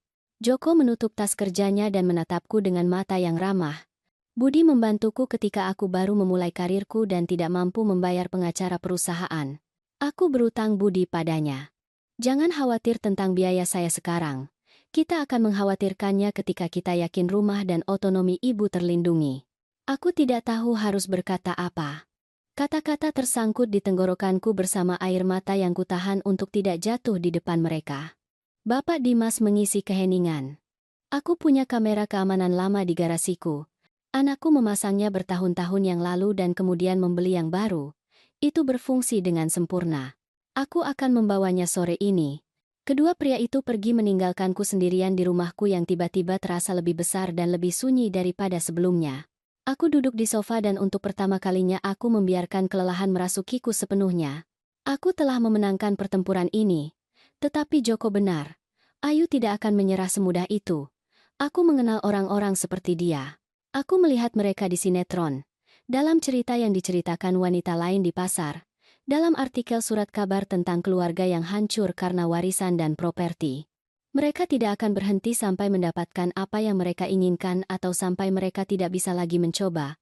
Sore itu Bapak Dimas membawa kamera. Kami memasangnya menghadap pintu utama, dengan pandangan jelas pada siapapun yang mendekat. Itu bukan sistem yang canggih, tetapi sudah cukup. Dia menunjukkan kepadaku cara memeriksa rekaman di ponselku. Dengan kesabaran tak terbatas, mengulang instruksi sampai aku menghafalnya. 2 hari kemudian, Arman kembali. Sendirian. Tanpa Ayu. Dia mengetuk pintu seperti orang asing yang meminta izin. Aku membiarkannya masuk tetapi tidak mengundangnya duduk. Aku datang untuk meminta maaf. Kata-kata itu terdengar seperti dihafalkan, seolah-olah dia telah melatihnya di depan cermin. Aku melipat tangan dan menunggu dia melanjutkan. Aku tidak menyadari apa yang sedang terjadi. Ayu mengatakan hal-hal kepadaku dan aku mempercayainya karena dia istriku, karena aku percaya padanya. Tetapi aku telah memikirkan semuanya dan ibu benar. Semuanya sudah di luar kendali. Sudah di luar kendali. Seolah itu adalah kecelakaan, sesuatu yang terjadi begitu saja tanpa ada yang membuat keputusan sadar untuk menyakiti, memanipulasi, mencuri, dan apa yang berubah, Arman? Mengapa sekarang kamu datang dengan permintaan maaf? Ayu sangat marah. Dia bilang dia tidak mau tahu apa-apa lagi tentang ibu. Bahwa jika ibu mau tinggal di rumah ini sampai roboh, itu masalah ibu. Aku tidak bisa hidup seperti ini, ibu. Aku tidak bisa hidup mengetahui ibuku membenciku. Aku tidak membencimu, kataku. Dan itu benar. Kebencian membutuhkan energi yang tidak kumiliki lagi. Aku tidak membencimu tetapi aku juga tidak mempercayaimu. Dan tanpa kepercayaan, tidak ada keluarga. Katakan apa yang harus kulakukan untuk memperbaikinya. Aku benar-benar menatapnya untuk pertama kalinya dalam beberapa bulan. Aku melihat garis-garis kekhawatiran di sekitar matanya, cara bahunya membungkuk di bawah beban kehidupan yang telah dia bangun di atas menyenangkan orang lain. Aku melihat anak laki-laki yang pernah dia jalani dan pria yang telah dia jalani dan merasakan kesedihan yang mendalam atas jarak di antara keduanya. Kamu tidak bisa memperbaikinya dengan kata-kata, Arman. Itu diperbaiki dengan tindakan, dengan waktu, dengan rasa hormat yang tulus, bukan dengan janji kosong ketika itu nyaman bagimu. Dia mengangguk, kalah. Dia pergi tanpa mencoba memelukku, tanpa mencoba meminta maaf lagi. Dan aku ditinggalkan bertanya-tanya apakah suatu hari kami bisa menemukan jalan kembali satu sama lain, atau apakah beberapa jembatan yang telah terbakar tidak dapat dibangun kembali. 3 minggu berlalu tanpa berita dari mereka. 3 minggu keheningan yang terasa seperti mata badai, ketenangan yang menipu sebelum badai kembali dengan kekuatan lebih besar. Aku terbiasa memeriksa kamera keamanan setiap pagi, berharap melihat Ayu atau Arman mendekati pintu, tetapi layar selalu menunjukkan hal yang sama. Halaman kosong, jalanan sepi, tidak ada siapa-siapa. Keheningan seharusnya memberiku kedamaian, tetapi sebaliknya itu membawa sesuatu yang lebih berat, kesepian. Rumah yang telah kubela dengan keganasan begitu besar kini terasa terlalu besar untuk satu orang. Kamar-kamar kosong bergema dengan gema percakapan yang tidak akan terjadi lagi, tawa yang telah mengering seperti bunga tanpa air. Bapak Dimas datang setiap 2 hari untuk minum kopi denganku. Dia tidak pernah tinggal lama, hanya cukup untuk memastikan aku baik-baik saja, bahwa aku makan, bahwa aku tidak jatuh atau terluka. Itu adalah kebaikan sederhana dan tanpa pamrih yang membuatku menangis ketika dia pergi dan aku kembali sendirian. Malam adalah yang terburuk. Aku terbangun pukul 3:00 malam, mendengar suara-suara yang mungkin hanya rumah yang bergeser, tetapi pikiranku mengubahnya menjadi ancaman. Ayu memaksa jendela. Arman menggunakan kunci yang tidak kuketahui dia punya. Dokter Herman kembali dengan dokumen yang akan menyatakan aku tidak kompeten. Tidak peduli apa yang dikatakan Joko. Aku mulai memasak lagi. Bukan karena lapar tetapi karena aku perlu mengisi waktu dengan sesuatu yang masuk akal. Aku membuat resep yang dicintai Budi. Gulai daging yang kumasak untuknya pada hari Minggu. Nasi kuning yang dia minta pada acara-acara khusus. Aku memasak porsi besar seolah masih ada orang lain di meja, dan kemudian menyimpan sisa makanan di wadah yang menumpuk di lemari es sampai busuk dan harus kubuang. Suatu sore, saat aku mengupas kentang di dapur, aku mendengar bel pintu. Jantungku segera berdebar kencang. Aku memeriksa kamera dari ponselku sebelum mendekati pintu. Itu bukan Arman atau Ayu. Itu adalah seorang gadis muda, mungkin 16 atau 17 tahun, dengan rambut panjang diikat ekor kuda dan ransel tergantung di satu bahu. Aku butuh waktu sejenak untuk mengenalinya. Rina, cucuku, putri Arman dan Ayu yang hampir tidak kulihat dalam 2 tahun terakhir karena selalu ada alasan untuk tidak membawanya mengunjungiku. Dia punya tugas, dia ada kegiatan sekolah, dia tidak enak badan. Aku membuka pintu perlahan, mempersiapkan diri untuk apapun. Rina menatapku dengan mata yang persis seperti mata Arman ketika dia masih kecil, sebelum hidup membuatnya menjadi pengecut. Halo nenek. Suaranya pecah pada suku kata terakhir. Sebelum aku bisa mengatakan apa-apa, dia melompat ke arahku dan memelukku dengan kekuatan yang tidak kuduga dari seseorang yang begitu kurus. Aku merasakan bahunya gemetar, Bagaimana dia menahan isak tangis yang berjuang untuk keluar. Masuk, sayangku, masuk. Aku menuntunnya ke ruang tamu dan kami duduk di sofa. Dia masih memelukku seolah takut aku akan mengusirnya. Aku membelai rambutnya dan menunggu dia bisa bicara. Aku minta maaf, Nick. Aku sangat menyesal atas semua yang mereka lakukan padamu. Kata-kata itu keluar di antara isak tangis, di antara air mata yang akhirnya tumpah tanpa terkendali. Aku memberinya tisu dan menunggu dia cukup tenang untuk melanjutkan. Aku tahu apa yang mereka lakukan. Aku mendengar ibu bicara di telepon tentang menjual rumah nenek. Aku mendengar dia mengatakan kepada ayah bahwa mereka harus buru-buru sebelum nenek berubah pikiran. Aku dengar ketika dia bilang jika nenek tidak bekerja sama, mereka akan menyatakan nenek tidak kompeten. Kenapa kamu tidak mengatakan apa-apa? Suaraku keluar lebih keras dari yang kuinginkan. Rina menciut seolah aku memukulnya. Aku takut. Ibu itu, dia bisa sangat kejam ketika hal-hal tidak berjalan sesuai keinginannya. Aku pernah mencoba bicara dengan ayah, memberitahunya bahwa apa yang mereka lakukan salah, tetapi dia bilang aku tidak mengerti hal-hal dewasa dan harus menjauh. Dia menutup mata dan menarik napas dalam-dalam, mempersiapkan diri untuk apa yang akan terjadi selanjutnya. Tapi aku tidak bisa lagi diam. Tidak setelah apa yang terjadi kemarin. Apa yang terjadi kemarin? Ibu sedang bicara dengan seorang temannya yang adalah agen properti. Aku mendengarnya dari kamarku. Ibu bilang hanya masalah waktu sebelum mereka mendapatkan rumah itu, bahwa nenek sudah tua dan pada akhirnya akan membuat kesalahan yang bisa mereka gunakan untuk melawan nenek. Dia bilang ketika nenek meninggal, yang menurutnya akan segera terjadi, ayah akan mewarisi segalanya dan kemudian mereka bisa melakukan apapun yang mereka inginkan. Cara santai Rina mengulangi kata-kata itu, kedinginan yang dengannya Ayu berbicara tentang kematianku seolah itu hanya ketidaknyamanan sementara, menghantamku seperti tinju di perut. Rina mengeluarkan ponselnya dari ransel dan menunjukkannya kepadaku. Di layar ada file audio. Aku merekam semuanya. Setiap percakapan yang kudengar dalam 3 minggu terakhir. Aku punya sekitar 12 rekaman di mana ibu bicara tentang nenek, tentang rumah, tentang cara memanipulasi ayah agar melanjutkan rencana itu. Kenapa kamu merekam semua itu? Karena aku butuh bukti. Aku butuh sesuatu yang membuatku merasa tidak gila, bahwa aku tidak membayangkan betapa mengerikannya semua ini. Dan aku butuh sesuatu untuk diberikan kepada nenek, agar nenek bisa membela diri, cucu perempuanku. Gadis berusia 16 tahun ini telah melakukan apa yang tidak berani dilakukan ayahnya. Dia telah memilih yang benar daripada yang nyaman.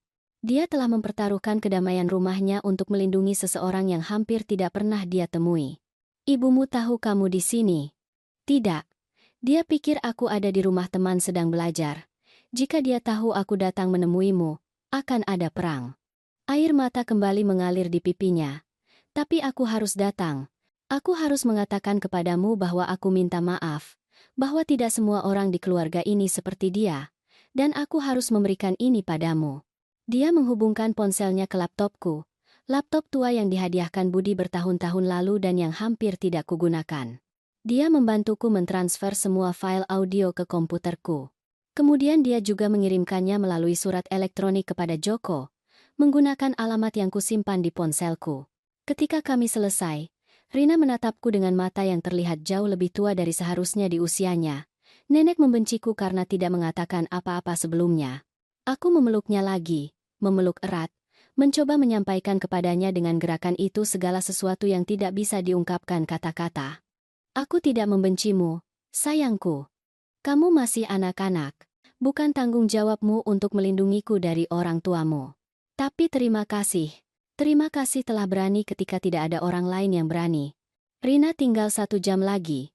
Aku membuatkannya coklat panas seperti ketika dia kecil dan datang mengunjungiku. Kami berbicara tentang sekolah, teman-temannya, mimpinya untuk belajar kedokteran. Untuk sementara waktu, rumah itu berhenti terasa kosong. Untuk sementara waktu, aku ingat bagaimana rasanya memiliki keluarga yang sebenarnya. Ketika dia pergi, dengan janji untuk segera kembali, aku duduk di ruang tamu mendengarkan rekaman yang dia tinggalkan. Suara Ayu keluar jernih dan dingin dari speaker laptop. Setiap kata adalah pengakuan. Setiap kalimat adalah bukti manipulasi yang terhitung.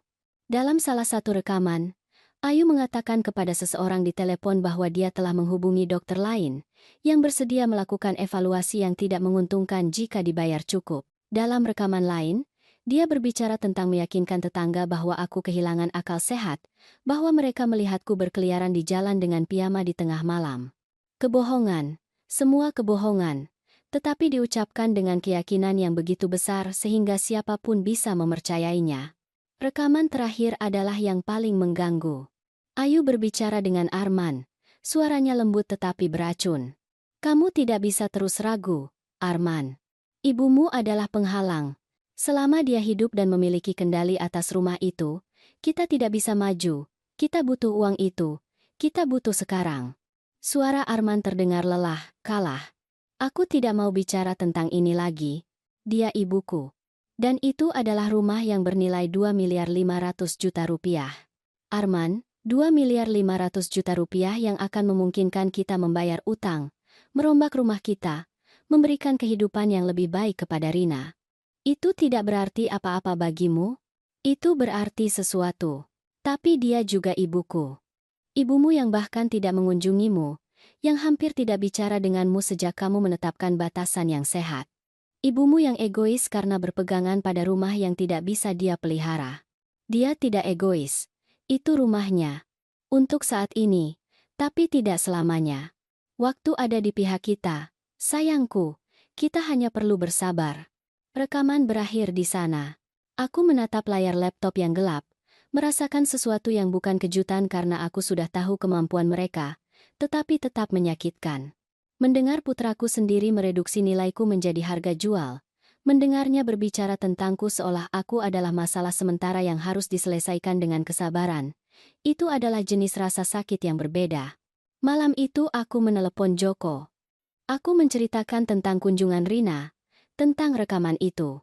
Dia mendengarkan dalam diam dan ketika aku selesai, jawabannya langsung. Dengan ini kita bisa mendapatkan perintah penahanan terhadap menantu ibu jika diperlukan. Dan jika mereka mencoba melanjutkan tindakan hukum terhadap ibu, rekaman ini akan menghancurkan kasus apapun yang mereka coba bangun. Dan Arman adalah kaki tangan, tetapi rekaman menunjukkan Ayu adalah kekuatan pendorong. Dia lemah, tidak jahat. Itu tidak memaafkannya, tetapi itu mengubah dinamika. Aku menutup telepon, merasa anehnya kosong. Aku punya bukti yang kubutuhkan. Aku punya dukungan hukum. Kebenaran ada di sisiku. Tetapi aku juga punya konfirmasi definitif bahwa keluarga yang telah kubangun dengan begitu banyak cinta dan pengorbanan telah hancur dengan cara yang mungkin tidak akan pernah bisa diperbaiki. Aku tidur malam itu dengan pintu kamarku terkunci, kamera keamanan merekam, dan ponsel di meja samping tempat tidur siap untuk menelepon Bapak Dimas atau Joko jika terjadi sesuatu.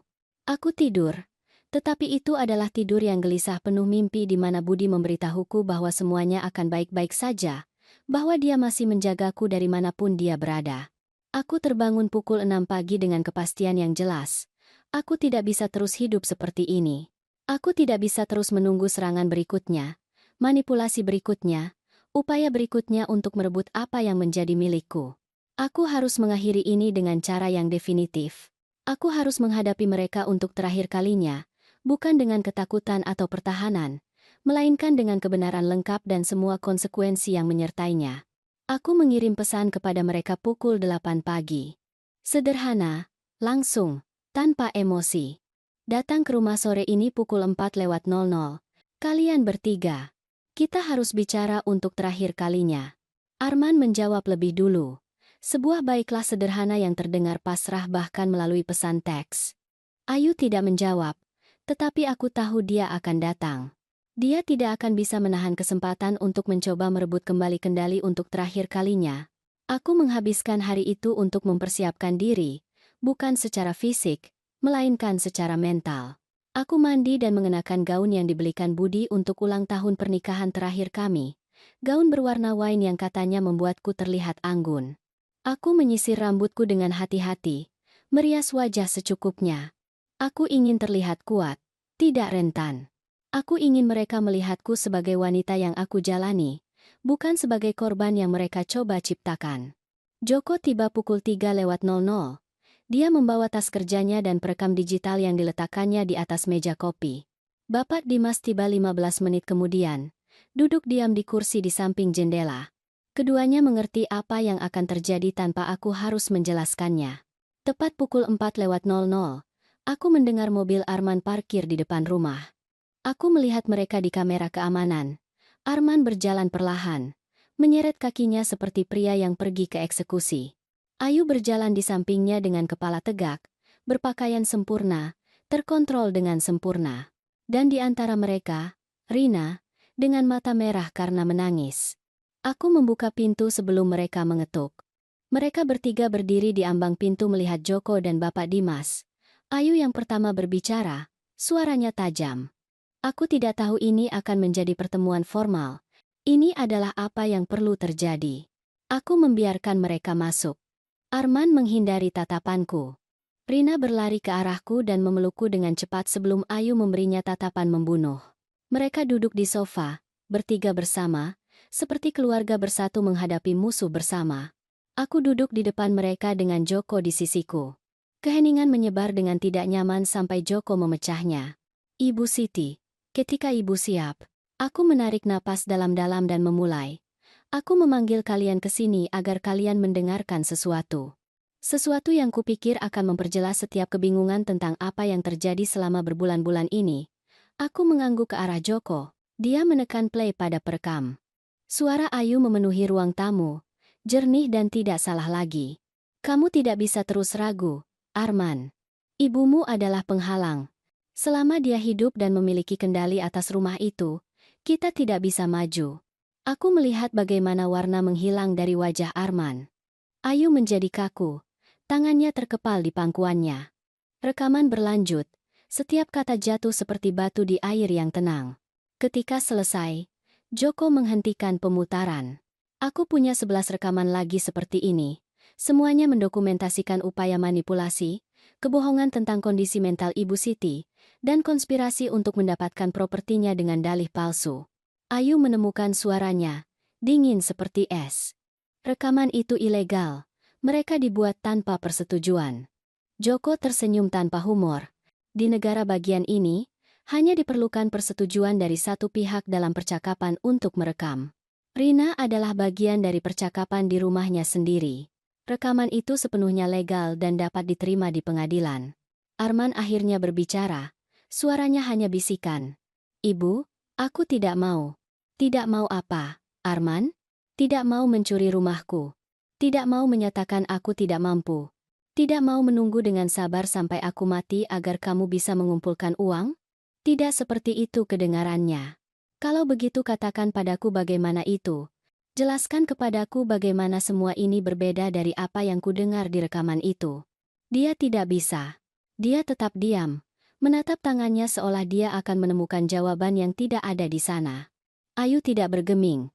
Dia masih duduk dengan postur sempurna itu, tetapi ada sesuatu yang berbeda di matanya. Dia tahu dia telah kalah. Apa yang kamu inginkan, Siti? Uang. Permintaan maaf. Katakan hargamu. Aku tidak punya harga. Yang kuinginkan adalah kalian meninggalkanku sendirian. Tinggalkan rumahku sendirian. Berhentilah mencoba mengendalikan hidupku. Kami keluarga. Kamu tidak bisa begitu saja memutus kami dari hidupmu. Lihat apa yang telah kalian lakukan dan katakan padaku bahwa kalian masih pantas disebut keluargaku. Joko mengeluarkan beberapa dokumen dari tas kerjanya. Aku telah menyiapkan perintah penahanan. Jika Ibu Siti menandatanganinya, Anda tidak akan bisa mendekati kurang dari 100 meter dari properti ini tanpa izin eksplisitnya. Aku juga telah menyiapkan dokumen yang mencabut setiap kuasa hukum yang telah diberikan sebelumnya kepada Anda. Dia mendorong kertas-kertas itu ke arahku bersama dengan pulpen. Pulpen mahal yang sama yang digunakan Ayu untuk mencoba membuatku menandatangani penjualan rumahku. Aku mengambil pulpen itu, merasakan bebannya, dan menatap Arman. Ada yang mau kamu katakan sebelum aku menandatangani ini? Arman mendongak. Ada air mata di matanya. Aku minta maaf, Ibu. Aku benar-benar minta maaf. Aku tidak tahu kapan semuanya di luar kendali. Aku tidak tahu kapan aku berhenti melindungimu dan mulai menyakitimu. Kata-kata itu terdengar tulus, tetapi itu tidak lagi penting. Kerusakan telah terjadi, kepercayaan hancur.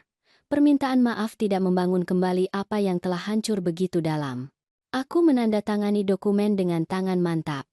Setiap tanda tangan terasa seperti menutup pintu, seperti mengakhiri bab yang berlangsung terlalu lama. Rina memecah keheningan yang menyusul. Suaranya kecil tapi jernih. Bisakah aku tetap mengunjungi nenek? Aku menatap Ayu, berharap dia memprotes, memberikan beberapa kondisi. Tetapi dia kalah. Dia tahu dia tidak punya kekuatan di sini. Tentu saja, sayangku. Ini akan selalu menjadi rumahmu.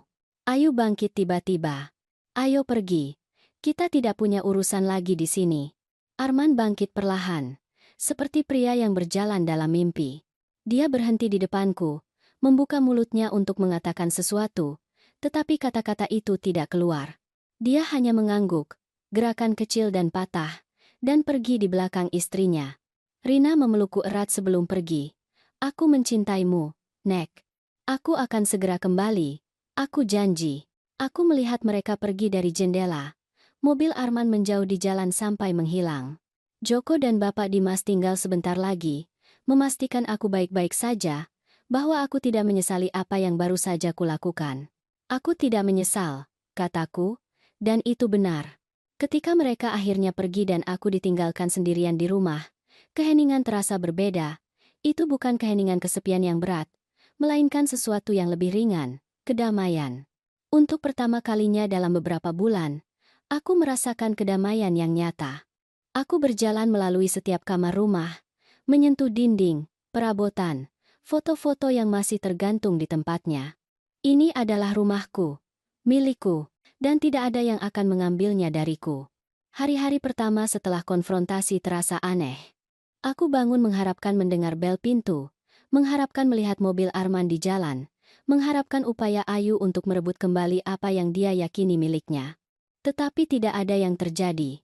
Keheningan tetap ada, pekat tetapi tenang, seperti salju yang baru turun yang tidak ada yang berani injak. Joko menelepon setiap 2 hari untuk memverifikasi bahwa semuanya beres. Perintah penahanan sudah berlaku. Tidak ada pelanggaran. Tidak ada upaya kontak. Ayu dan Arman tampaknya akhirnya menerima bahwa mereka telah kalah. Rina datang mengunjungiku pada hari Sabtu berikutnya. Dia datang sendirian, naik bus, dengan tas penuh bahan untuk memanggang kue seperti yang kami lakukan ketika dia masih kecil. Kami tidak berbicara tentang orang tuanya saat kami mencampur tepung dan gula. Kami hanya menikmati kebersamaan. Tertawa ketika kami membakar adonan pertama dan merayakan ketika yang kedua keluar sempurna. Sebelum dia pergi, saat dia mengemas sisa kue untuk dibawa pulang, dia mengatakan sesuatu yang telah dia simpan. Ayah tidur di kamar tamu. Aku dengar ibu berteriak malam itu bahwa itu salah ayah karena semuanya salah. Bahwa jika ayah lebih tegas dengan nenek, semua ini tidak akan terjadi. Dan apa kata ayahmu? Tidak ada. Dia tidak pernah mengatakan apa-apa. Dia hanya berdiri di sana sementara ibu berteriak. Aku merasakan sesuatu yang mirip dengan kasihan, tetapi tidak persis itu. Arman telah membuat pilihannya. Sekarang dia hidup dengan konsekuensinya, dan konsekuensi itu termasuk seorang istri yang menyalahkannya atas kegagalannya sendiri. Minggu berganti menjadi bulan. Musim gugur tiba dengan daun-daun emasnya yang berguguran di halaman yang akhirnya mulai kurawat lagi. Bapak Dimas membantuku memangkas mawar budi, membersihkan area yang tidak terawat, membuat ruang itu terasa hidup kembali. Suatu sore, saat aku menyiram tanaman, aku melihat mobil asing parkir di depan rumah. Jantungku berdebar kencang sejenak sampai aku melihat siapa yang keluar. Arman. Arman sendirian, tanpa Ayu. Dia berdiri di trotoar, menatap rumah seolah ini pertama kalinya dia melihatnya. Dia berjalan perlahan ke pintu masuk, tetapi berhenti sebelum mencapai pintu, menjaga jarak yang disyaratkan oleh perintah penahanan. Aku tidak keluar segera. Aku mengamatinya dari jendela, melihat bagaimana dia berjuang dengan sesuatu di dalam, bagaimana tangannya membuka dan menutup di sisinya. Akhirnya, aku keluar ke halaman, tetapi aku tetap di beranda. Kamu tidak boleh di sini, Arman. Kamu tahu kamu tidak boleh. Aku tahu. Aku hanya ingin melihat ibu dari jalan. Melihat ibu baik-baik saja. Aku baik-baik saja. Kami berdiri seperti itu, Dipisahkan oleh 10 meter halaman dan jurang kepercayaan yang hancur. Aku akan menceraikan Ayu. Kata-kata itu jatuh datar, tanpa drama. Aku tidak menjawab. Aku hanya menunggu dia melanjutkan. Aku seharusnya melakukannya sejak lama. Aku seharusnya mendengarkan ibu, mempercayai ibu, membela ibu. Tetapi aku tidak melakukannya. Dan sekarang aku harus hidup dengan itu seumur hidupku. Kenapa kamu memberitahuku ini? Karena aku ingin ibu tahu bahwa aku minta maaf. Aku benar-benar minta maaf, ibu. Dan karena aku ingin ibu tahu bahwa aku tidak mengharapkan pengampunan ibu, aku tidak pantas mendapatkannya. Sebagian dari diriku ingin berlari ke arahnya, memeluknya, memberitahunya bahwa semuanya akan baik-baik saja. Tetapi bagian itu sudah lelah menyelamatkan orang-orang yang tidak ingin menyelamatkan diri mereka sendiri. Pengampunan bukanlah sesuatu yang kamu berikan karena seseorang memintanya. Itu adalah sesuatu yang datang ketika itu datang, jika itu datang. Arman mengangguk, menerima kata-kata itu sebagai vonis. Bisakah aku setidaknya tahu apakah suatu hari ibu bisa mempertimbangkan untuk membiarkan aku kembali ke hidup ibu? Tidak sekarang. Aku mengerti. Tapi suatu hari nanti. Aku tidak tahu, Arman. Sejujurnya aku tidak tahu. Itu lebih dari yang pantas ku dengar. Dia berbalik untuk pergi, tetapi sebelum masuk ke mobil, dia berbalik untuk terakhir kalinya. Rina bilang ibu datang ke pertandingan sepak bolanya. Terima kasih untuk itu. Terima kasih karena tidak menghukumnya atas kesalahanku. Dia tidak bersalah atas apapun. Dia adalah satu-satunya hal baik yang keluar dari semua ini. Dia pergi tanpa mengatakan apa-apa lagi. Aku melihatnya menjauh dan merasakan sesuatu terlepas di dadaku. Sesuatu yang telah sesak selama berbulan-bulan. Itu bukan pengampunan. Belum. Tetapi itu adalah awal dari sesuatu. Kemungkinan bahwa mungkin, dengan banyak waktu dan usaha, kami bisa menemukan cara untuk hidup berdampingan. Bulan-bulan berikutnya aku menemukan ritme baru dalam hidupku. Pagi kuhabiskan di halaman. Sore membaca buku-buku yang ditinggalkan Budi di ruang kerjanya dan yang tidak pernah sempat kubaca. Bapak Dimas datang untuk makan malam 2 kali seminggu, membawa anggur murah dan cerita tentang anak-anaknya sendiri yang jarang mengunjunginya. Rina datang setiap hari Sabtu. Kadang-kadang dia membawa teman-teman, mengisi rumah dengan tawa muda dan musik yang tidak ku mengerti tetapi suka ku dengar. Dia mengajariku cara menggunakan ponsel dengan lebih baik, menonton video di internet, terhubung dengan dunia yang selama ini kuabaikan karena takut tidak memahaminya. Suatu hari, 6 bulan setelah konfrontasi, Joko meneleponku dengan berita, perceraian Arman selesai kemarin. Ayu tidak melawan.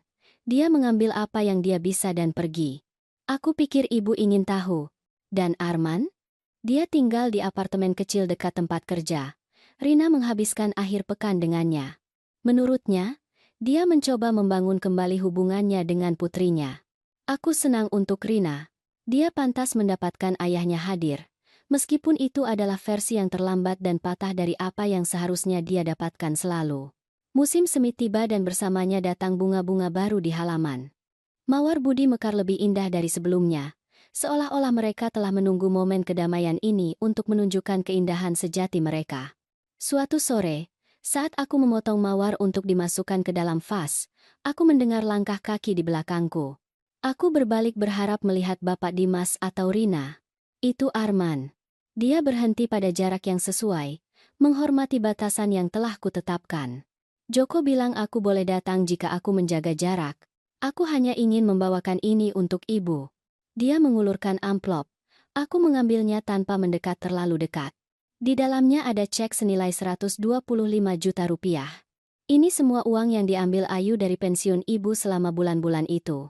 Aku mendapatkannya kembali sebagai bagian dari perjanjian perceraian. Itu milik ibu. Itu selalu milik ibu. Kamu tidak harus melakukan ini. Ya, harus. Itu yang paling minimal yang bisa kulakukan. Aku menyimpan amplop itu di saku celemekku. Kami tetap diam. Halaman yang berbunga di antara kami. Bolehkah aku bertanya sesuatu, Ibu? Bertanyalah. Apakah Ibu pikir suatu hari Ibu bisa memaafkanku? Aku benar-benar menatapnya, melihat pria yang telah dia jalani. Dia bukan lagi anak yang kubesarkan atau orang asing yang mencoba mencuri rumahku. Dia adalah sesuatu di antaranya, Sesuatu yang patah yang mencoba menyusun kembali dirinya. Aku tidak tahu, Arman, tetapi aku pikir aku mulai mengerti bahwa pengampunan bukanlah momen tunggal. Itu adalah sesuatu yang kamu bangun hari demi hari, dengan tindakan, bukan dengan kata-kata. Aku bisa hidup dengan itu. Kalau begitu mungkin ada harapan. Dia pergi tanpa mencoba memelukku, tanpa meminta lebih dari yang bisa kuberikan. Dan aku kembali ke mawar-mawarku, merasakan matahari di wajahku dan tanah di bawah kakiku. Malam itu, duduk di sofa ruang tamu dengan secangkir teh hangat di tangan, aku melihat sekeliling rumahku. Rumah yang telah kubela, yang telah kuperjuangkan untuk dipertahankan, yang hampir hilang dariku. Dinding-dinding masih perlu dicat. Atap masih memiliki beberapa kebocoran. Halaman tidak akan pernah sempurna lagi. Tetapi itu adalah milikku, dan aku bebas. Dan kebebasan itu, dengan semua rasa sakit dan kesepian dan ketidakpastiannya, bernilai lebih dari kedamaian palsu apapun yang dibangun di atas penyerahan. Rina datang larut malam itu dengan pizza dan film yang ingin dia tonton bersamaku. Kami duduk di sofa, berbagi makanan dan tertawa pada lelucon yang tidak selalu ku mengerti tetapi tetap ku nikmati. Ketika dia pergi, meninggalkanku dengan ciuman di pipi dan janji untuk segera kembali, aku tetap duduk dalam kegelapan ruang tamu, mendengarkan suara rumah yang akrab. Jam dapur berdetak menandai jam. Angin berbisik di jendela. Derit balok-balok tua yang telah melihat begitu banyak, yang telah menopang begitu banyak. Aku menutup mata dan untuk sesaat aku merasakan kehadiran Budi. Bukan secara harfiah, bukan sebagai hantu, melainkan sebagai ingatan yang hangat, sebagai kepastian bahwa aku telah mencintai dan dicintai, bahwa aku telah membangun sesuatu yang nyata yang tidak ada yang bisa mengambil dariku tidak peduli seberapa keras mereka mencoba. Aku membuka mata dan melihat rumahku. Rumahku. Hidupku. Itu tidak sempurna. Itu ditandai oleh bekas luka dan kehilangan. Oleh pertempuran yang dimenangkan dan hubungan yang rusak. Tetapi itu adalah milikku. Dan aku masih di sini. Berdiri, bernapas, hidup, dan itu sudah cukup.